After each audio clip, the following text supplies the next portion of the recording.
Shalom, selamat pagi Bapak Ibu yang dikasihi Tuhan. Mari kita berdoa, kita akan mendengarkan firman Tuhan. Tuhan Yesus, terima kasih pada saat ini kami sudah siap untuk mendengarkan firman Tuhan. Tuhan memberkati kami, mengurapi kami Tuhan, sehingga kami boleh menerima firman Tuhan dengan baik. Di dalam nama Tuhan Yesus Kristus. Haleluya.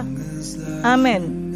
Hari ini kita akan bicara tentang berdoa. Firman Tuhan di dalam 1 Tesalonika 5 ayat 17 mengatakan, berdoalah senantiasa. Jadi artinya berdoalah senantiasa itu bukanlah berdoa secara biasa, tetapi ini adalah keinginan Tuhan bahwa kita harus berdoa secara senantiasa, terus menerus. Apa sih artinya itu? Yaitu berdoa dalam keadaan di mana kita sadar akan kebutuhan kita kepada Tuhan, dan juga kita penyerahan secara total kepada Tuhan setiap saat.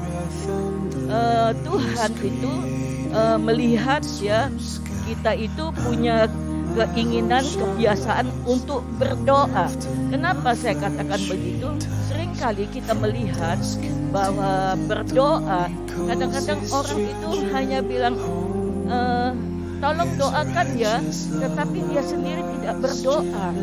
Maka itu kesalahannya. Dia sendiri tidak punya iman untuk berdoa, tetapi dia meminta kepada kita supaya kita mendoakan mereka.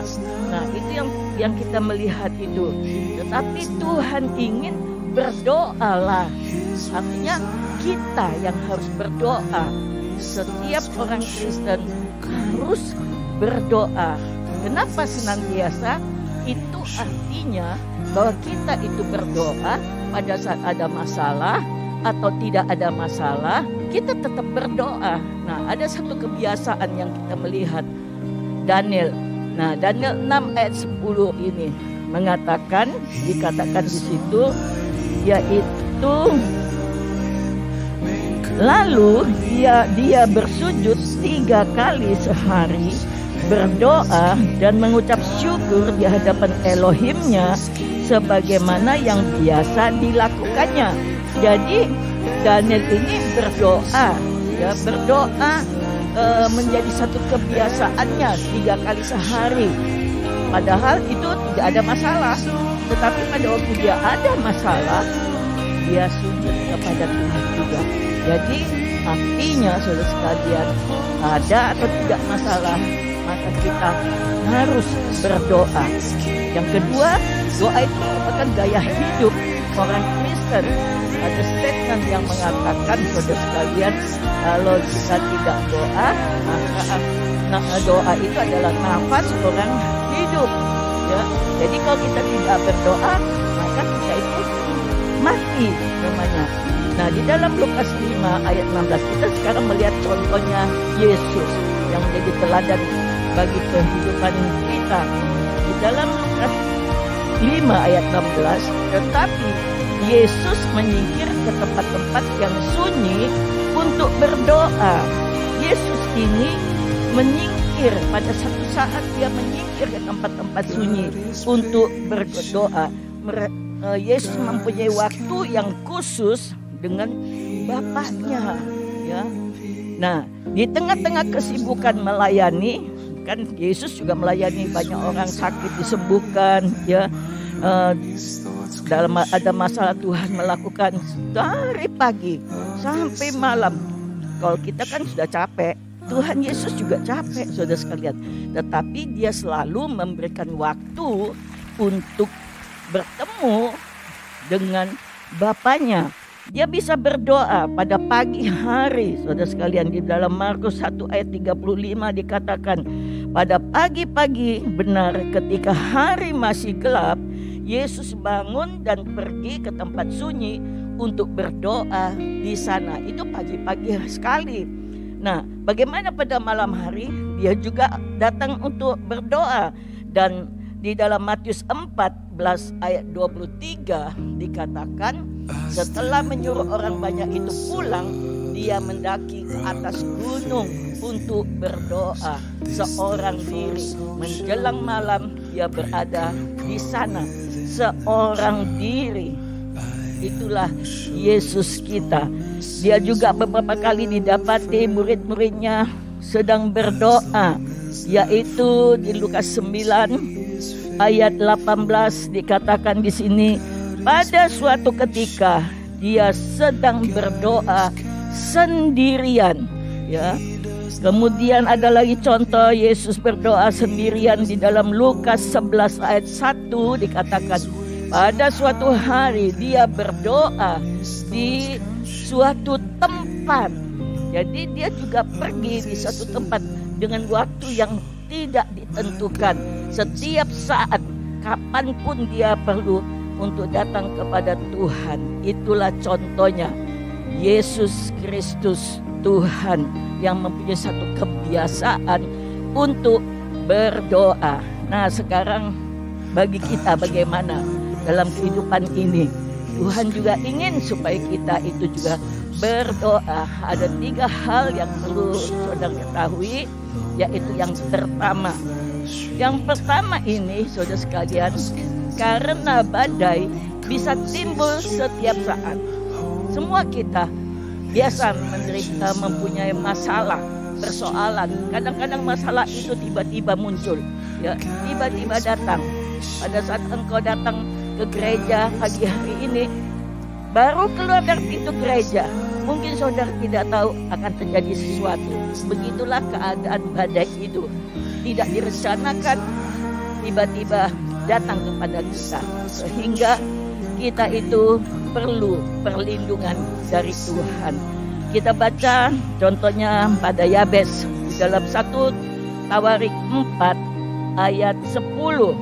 Ya, kita melihat Yabes berseru kepada Elohim Israel dengan mengatakan, biarkanlah engkau memberkati aku dan memperluas batas wilayahku, juga tanganmu akan menyertai aku, engkau melindungiku dari yang jahat agar tidak menyakiti aku. Kemudian Elohim memenuhi permohonannya. Ini adalah salah satu doa daripada Yabes sekalian, ya.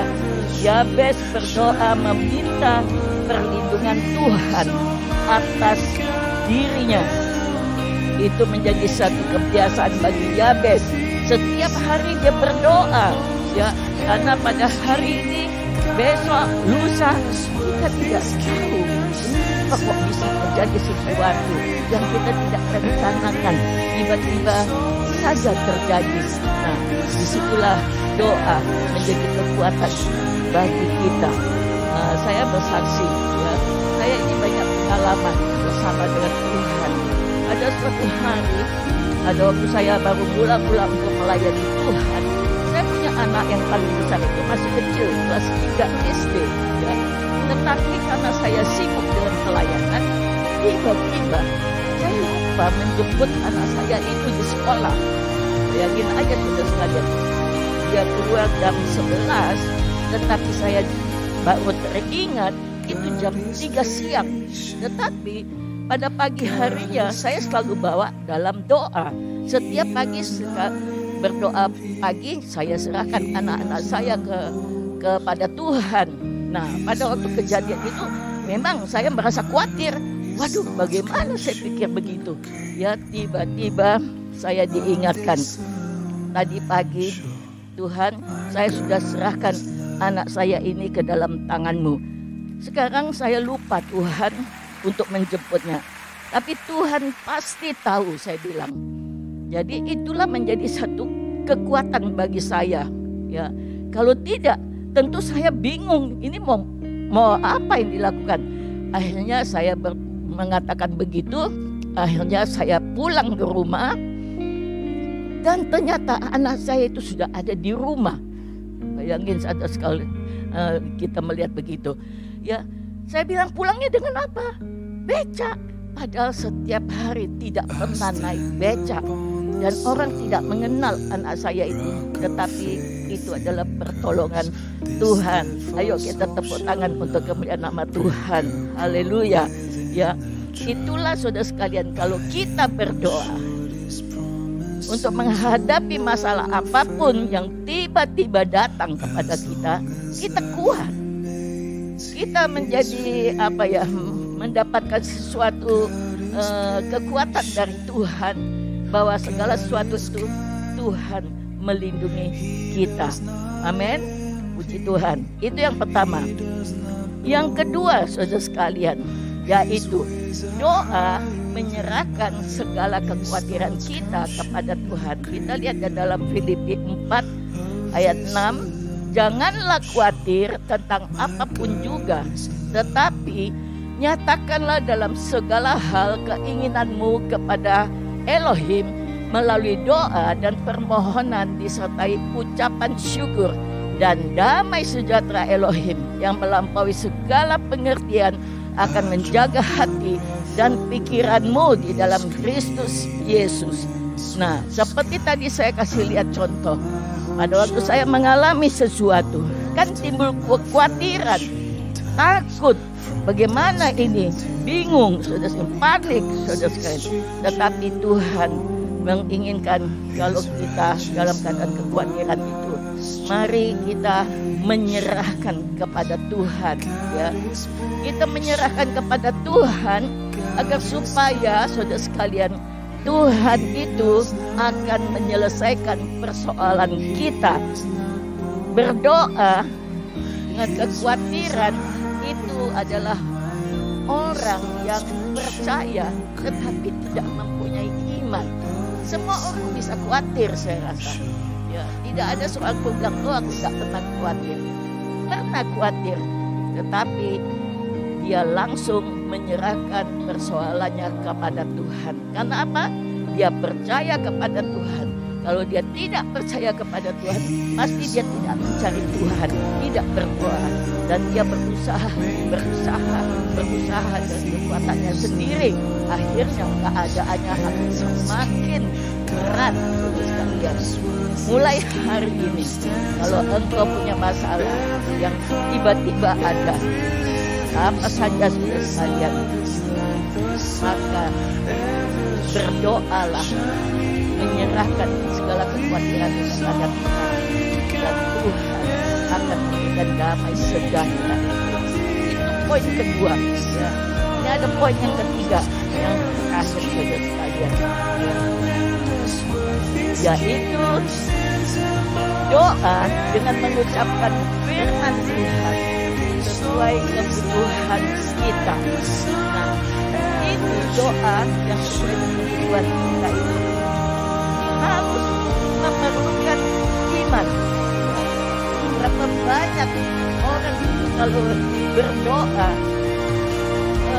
dia tidak tahu dan dia tidak percaya, ragu-ragu kepada Tuhan, akan Tuhan mau menjawab doa saya, maka Tuhan akan mengabulkan permintaan saya. Itu orang yang berdoa tapi tidak mempunyai iman, ya. Tetapi kita mau berdoa dengan mempunyai iman, dan kita memperkatakan firman Tuhan sesuai apa yang kita butuhkan, ya.